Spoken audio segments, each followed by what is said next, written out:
with the senior team and haven't won a game. Could you imagine He's that? going to doubt how good he is. That's it. You know, and how good his teammates are. And then you end up struggling to put out teams. And if they lose their first couple of games next year, yeah, the whole thing could collapse. Yeah. Now, if they win, yes, people are going. Oh, other clubs are going to fear them if they win their first couple of games, because it's Mullahoran. Yeah, it's not that long ago they won a senior. Yeah, that's true. Yeah, but that batch of players is all gone.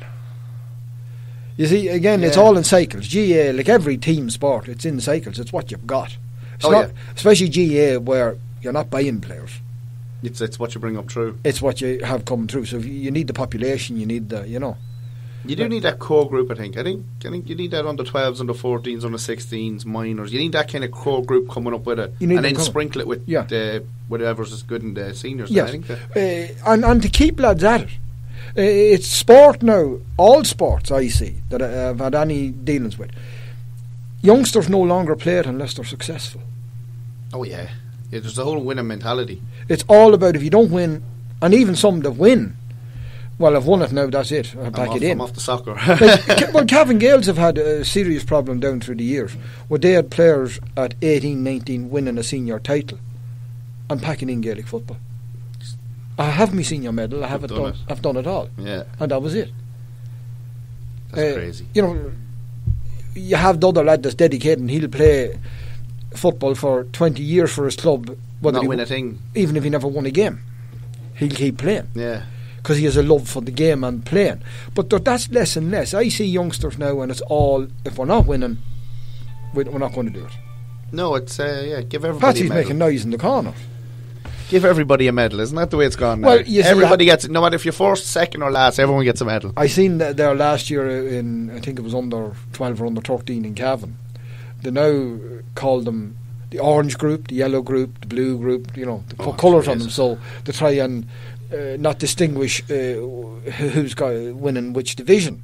So not to be... Alright, so there's no division 1, 2 or 3, it's just colours. It's colours. Now, the players themselves know which division they're in. yeah, but... they do higher up anyway. But it's that thing of there's one for everyone in the audience. We had, I think, six divisions of winners on the standard pool. That's wrong. Yes. You need to lose. You need to taste defeat. You need to make a mistake. In life, you only learn from your mistakes. And if you lose, you're supposed to come back stronger. You're not supposed to go, well, I still got a medal. Yeah. Well, we won Division 6. We won Division 6, and everyone got a medal. But as I say, we've got that at senior football where, well, we were in the senior final. We were in the junior final. We're all right. Instead of going, yeah, but that junior, that's rubbish football. Yeah. Like, the fact is, just to go on the standard of football in Cavan, the junior clubs voted not to allow in the reserve teams of the senior clubs into the junior championship. Because some of the reserve teams would knock out some of the juniors' first teams. It's so self-serving. It's so self-serving. No greater example of how poor the standard is. Yeah. That when you're afraid of a senior reserve team, lads that can't get on their senior team aren't good enough, but they still are of a higher standard. There's nobody looking at the bigger picture. No. There's nobody looking at the bigger picture. Well, clubs are only interested in their own picture, their own little bit. Their own little patch of the season. And even when we had the reserve teams playing in the junior championship, I was at a few of those games, and referees clearly were on to stop a senior club winning the junior championship. Really? Yeah, some of the decisions were atrocious. I can remember one time seeing Gowna playing up in Mullahoran. I can't remember who their opposition. It could have been Arva that were playing, and Gowna were reffed out of it. Their junior played, they were reffed out of it. It was just scandalous. They had 2 goals disallowed. They had a penalty for nothing given against them. Arva had that game won before they went out, as far as I could see with the referee, because they were not going to allow Gowna to win the junior championship. And where do you think that comes from? Is that the referee's head? Is it a bad day refereeing, or is it actually someone just going? I know you can't let them. Well, I know from personal experience, it's members of the county board saying it to referees. Actually saying it? Yes, I walked into a match one time. I was on a Cavan Gaels junior team, right, and I walked in behind the referee and a member of the county board, and the member of the county board said to the referee, it'd be good for football in West Cavan if Shannon Gales won here today. And that was it. That was it. And if you've seen the performance of the referee that day, it'd be clear that's the message he took. It was the most one-sided refereeing you'll ever see. Cavan Gales were not going to be allowed to win that game that day. No way. That's it. Even if, saying something to the ref before a game like that, even if the ref doesn't even know he's doing it, could have a... You know, even in your head, you kind of like... He mightn't even know that he was screwing them, but he was. You know, that type of thing. Yeah. You know, it's like fans getting on the ref for linesman's back. You know what I mean? It's yes, like it is a bit of that. You're changing it even... Yeah. Jesus. Same way a player saying the wrong thing to a referee can turn a referee the whole team, yeah. You know? And you've had... I've seen referees down through the years where they didn't like a club in their playing day. They didn't like them when they were referees either. A club to stop them winning a senior title or an intermediate title, or some lad might have hit him a dig when he was playing against that club. He held it against them. You know. Yeah. Then you have other referees who they try to make a draw of every game so that no one will give out. Please everyone. Yeah. You know. You have that, you know. All right, so I think we'll move on to the soccer. But we'll move on to soccer, yes. When are you announcing that you're going for GA president? you have a lot of ideas here on how to change that. Ideas, no, you'll get nowhere. No. I talked to a lad. He mentioned in his own club about amalgamating for senior next year, and he said he was nearly bit out the door. Oh Jesus! You know, and he'd be a well-respected man in his own club and a former star player, and his own sons are good footballers, and he knows that they're not getting a chance at senior level because they're stuck down in junior or intermediate. So no matter how much things change, they'll stay the same. Stay the same because, you know.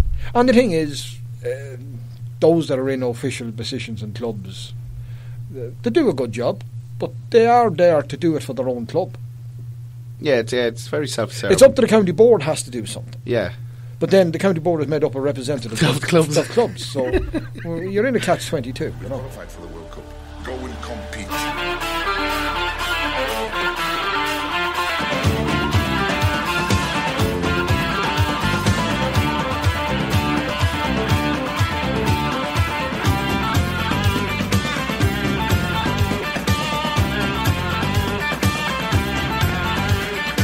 We'll prepare and we'll go and we'll do our best. We'll put them under pressure. The game is about being effective, being aggressive, winning the ball, getting on with the play. We'll put them under pressure.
So I reckon, Ed, we're back to the glory days of Jack Charlton. The ruination of Irish football. The ruination of Irish football. Because we were better before him, were we? We played far better football. Yeah? Yeah. I can't remember, because Jack Charlton was my first manager I can remember. And my biggest gripe with Jack Charlton is that the team could have played an awful lot better style of football. He had the players to do it. Trapattoni-esque, was it? Oh, it was far worse. Worse than Trapattoni? Oh yeah, it was all just hoofball. I was too young to remember. I just remember the good times. Packy Like, Bonner's save look, and stuff he like brought that. in Mick McCarthy in place of David O'Leary. Right. Now, if you know anything about David O'Leary, he was a real stylish central defender, Yeah, a real yeah. football player. Mick McCarthy was Hoofball. a second-tier English footballer, Right. you know. And it was all hoofball, kick whatever moves, you know. If you can't get the ball, get the man. And it's effective, but it'll get you to competitions because the quality of your teams you're competing against in the groups are poor. Yeah. But when they got to competitions, again, they relied on a bit of magic from one of the good players. Or nil-nils. Well, nil-nil, yes. But 1990 World Cup was all. Was it not nil-nils or Yeah. something to get to the quarters? You know, we drawed every game and got to the quarters or Well, something. that's what I'm saying, yes. Like, it was all, 1-0 or 0-0 or 1-1 in the competitions. And then you lose out when you come up against a good team because they have a little bit more about them. And what do you think about Martin O'Neill then? He's even worse again. Worse again. Yeah. Martin O'Neill has always been a hoofball coach. Yeah. Even though he won titles at Celtic, a lot of Celtic fans didn't like him because they were dominating the league and yet they still didn't play expansive football. And why, no matter what manager we get in, we always resort to the long ball? Well, again, we're resorting to it because managers are afraid. Right. If you go out and play good football and don't qualify, like Martin O'Neill today is a hero because we bet Wales last night. Yeah. A poor Wales team. Let's be honest. They were very shakers. poor. Yeah. And they were missing Gareth Bale, which is big loss. But Ireland aren't in the World Cup yet. No. And no. if they It's lose, looking very slim when you look at that list. and if Ireland lose in the qualifier, a lot of people's opinion of Martin O'Neill is going to change. Oh, definitely. And we're still stuck with them until, 2020? But this is the thing, I don't agree with it. He's after been given a new contract. He shouldn't be given that until after the... Until after the qualifier. Yeah. If he had qualified, I give him agree. a new contract. If he doesn't, he shouldn't get it. I agree. Now, Ireland were one of the 4 non-seeded teams for this draw that's taking place this day week. You have the Republic of Ireland, you have Northern Ireland, you have Sweden and Greece are the 4 non-seeded teams. Right. So they have to play the seeded teams. And we have Italy. Is it definitely Italy, yeah? Italy, Croatia, Denmark, and Portugal play Switzerland tonight. Yeah. And depending on that result, Switzerland only need a draw, and Portugal will be in the playoffs. If Portugal wins, Switzerland are in the playoff. So you could have Italy, Portugal, Croatia, or Denmark. Now, I'd give us a chance against Denmark and Croatia. I'd give us a chance against Italy. Italy, They're no great shakes. They're No. not the teams of old. No, They're not, you could rattle them over 2 legs. but Italy do not miss out on qualifying for World Cups very often. Is this like France, is it again? I'd actually give us a better chance against Portugal, even though they're Euro champions. Yeah. They are very much a one-man team. And there's a weight of expectancy on them, Oh, yeah. Croatia, they're a tricky one. They're a talented team. Yeah. And, Yeah. Same with Sweden. Sweden did- Denmark's Denmark Denmark. is one of the teams we could get. Now, Denmark have some talented players, and Denmark are an efficient team as well. They're a bit like